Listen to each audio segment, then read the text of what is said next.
Molt bona nit, benvinguts a l'Esport, un dilluns més. Tenim ja preparat en Xavi Ballesteros, amb qui comencem. Molt bona nit, Xavi. Molt bona nit, Tuti. A veure, la temporada ja està finiquitada, podríem dir, i és així, però els entrenaments continuen, i sé que Diego Campo va voler fer un regal als més petits. Sí, i això parla molt bé de la filosofia del club, del que és també l'ADN de la penya, i aquest cap de setmana la gent deia, però què va passar exactament, no? Perquè tothom està pendent dels fitxatges, que tardaran bastant en arribar, però d'altres coses, com per exemple el que va passar durant aquesta setmana. Diego Campo va agafar els més menuts del bàsquet base, els més menuts i els més grans, o sigui, els pares.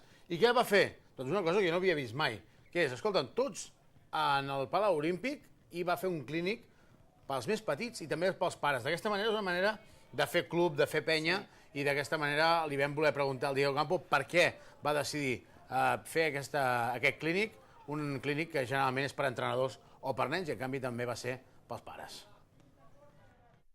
Creo que es importante, ¿no?, que el club esté muy unido, entonces todo lo que hacemos un poco va en la línea de que la cantera, el primer equipo, haya una relación estrecha, porque no puede, es difícil no querer hacer sacrificios si no ves que la escalerita lleva peldaños y puedes llegar, ¿no? También que al entrenador lo conozcan, trabajen con él, creo que facilita bastante esto.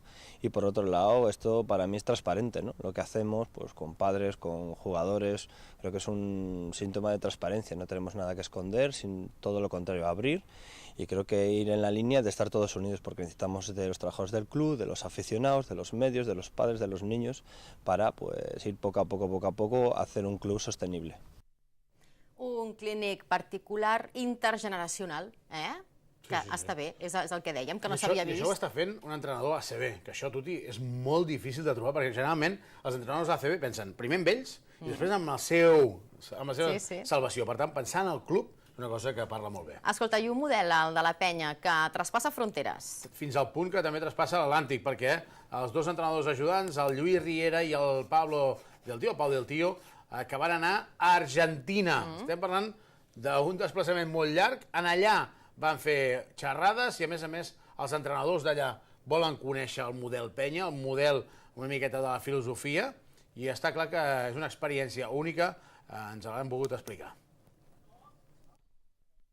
El viatge a Argentina va ser una molt bona experiència, que jo recomano a qualsevol entrenador perquè és un bon moment, un bon espai per compartir molta informació.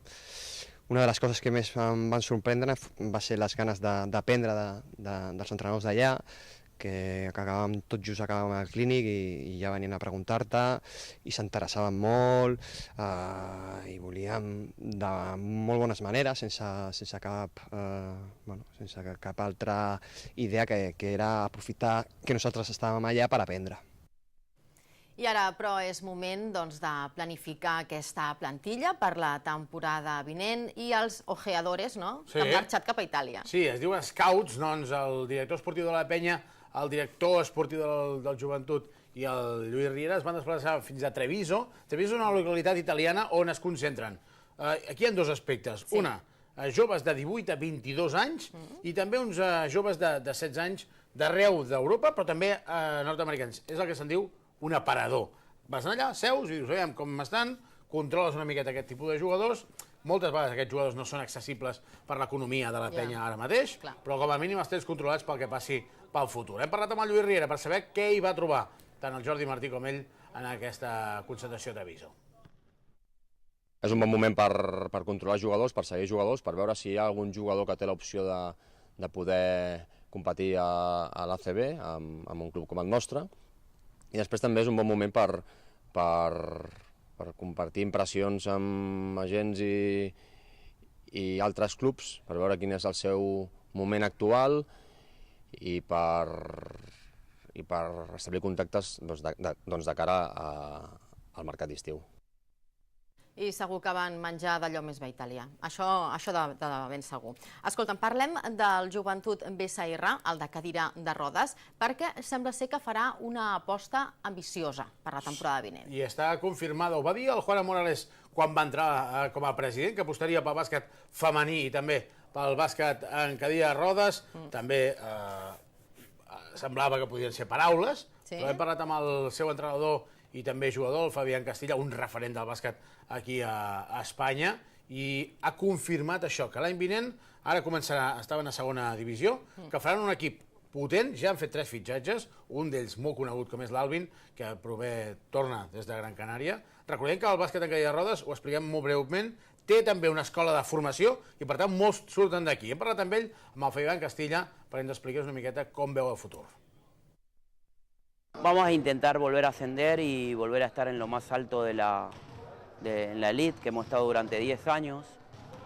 Ese es el planteo. Después habrá que ver las variables que siempre hay, económica, de jugadores, la logística que tendremos para poder, o los jugadores que podamos sacar de la escuela de bàsquet, que le vamos a poner muchísima fuerza ahí también. Doncs gràcies, Xavi. Ens veiem dilluns vinent. Ara anem al futbol amb el teu amic Ramon Duran. Esperem. Vull saber novetats del Badalona.